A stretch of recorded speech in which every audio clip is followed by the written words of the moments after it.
মানে ক্ষতিপূরণ তো না, মানে ব্যাংক কিভাবে তাদেরকে টাকাটা ফেরত দেওয়া হবে, ডিপোজিট টাকা, সেটার ব্যাপারে যে সিদ্ধান্তটা আমরা নিয়েছিলাম, এটা বেসড অন আমাদের শরিয়ার ভিত্তিতে।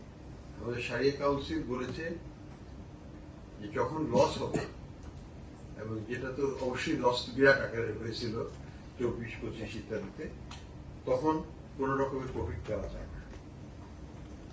তো সেই কারণে আমাদেরকে এই প্রফিটটা 24-25-এ আমরা দিতে পারি। এটা হচ্ছে মূল চেঞ্জের কারণটা এটা।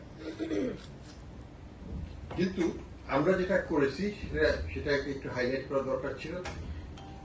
শুধুমাত্র ওইটুকুই খবর আসছে 24-25 দেওয়া হয়নি, কিন্তু সরকার থেকে যেটা দেওয়া হচ্ছে আসলটা তো পুরোই দেওয়া হচ্ছে তাদেরকে। প্লাস 24-এর আগ পর্যন্ত যত ইন্টারেস্ট অ্যাক্রু করেছে সেটাও পুরো দেওয়া হচ্ছে। অর্থাৎ আমি যদি 10 বছর আগে রেখে থাকি, আমি কিন্তু 10 বছর 23 সাল পর্যন্ত আমি পুরোটাই ইন্টারেস্ট সহকারে, রিটার্ন সহকারে, ইনভেস্টমেন্টের রিটার্ন সহকারে পাচ্ছি। যদিও রিটার্ন কি হয়েছিল আমরা জানি না, এসালের সময় রিটার্ন কি হয়েছিল জানি অবস্থাটা, সেটাও দেওয়া হচ্ছে।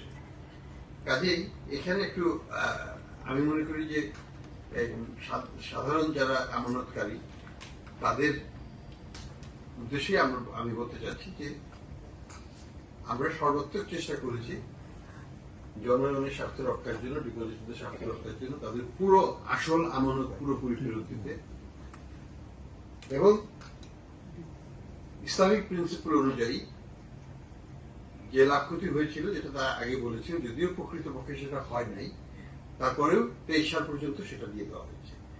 24-25-এ আমাদের যে রিভাইজ যে হিসাব, তাতে ব্যাপক ক্ষতির সম্মুখীন হয়েছে ব্যাংক। আগে থেকেই ক্ষতি ছিল, কিন্তু সেটাকে আমরা আমলে নিচ্ছি না জনস্বার্থে, তাদের পুরোটাই দিয়ে দেওয়া হচ্ছে। 24-25-এরটা এটা ব্যাপক ক্ষতি হয়েছে এই প্রতিষ্ঠানগুলোতে আর্থিকভাবে। সেই কারণে শরিয়ার প্রিন্সিপাল অনুযায়ী কিন্তু এখানে কোন রকমের লভ্যাংশ দেওয়ার প্রশ্ন আসে না। এটা আমাদেরকে একটু এক্সপ্লেন আমরা করতে চাচ্ছি আমাদের ডিপোজিটরদের উদ্দেশ্যে, যে এটা কিন্তু পুরোপুরিভাবে শরিয়া সম্মত উপায়ে করা হয়েছে। এবং এখানে তাদের যেটা আমরা করেছি সেটা হলো যে তাদের, যদিও তাদের প্রকৃত আমানত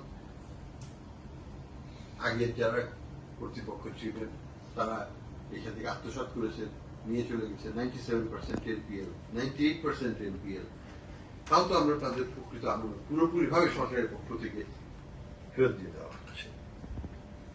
প্লাস ইন্টারেস্ট যেটা অ্যাক্রু করেছে, মানে ইনভেস্টমেন্টের উপর রিটার্ন যেটা আসলে অ্যাক্রু করে নাই কিন্তু কাগজে কলমে দেখিয়েছিল তারা, সেটাও দিয়ে দেওয়া হচ্ছে আপ টু 23 সাল পর্যন্ত। 24-25-এরটা তো নতুন করে হিসাব করা হয়েছে, এবং হিসাবের ফলে প্রকৃত চিত্র আসাতে এখানে আমরা ইসলামিক প্রিন্সিপাল অনুযায়ী, বিধিনিষেধ অনুযায়ী আমরা দিতেও পারছি না। এটাই হচ্ছে প্রকৃত চিত্র।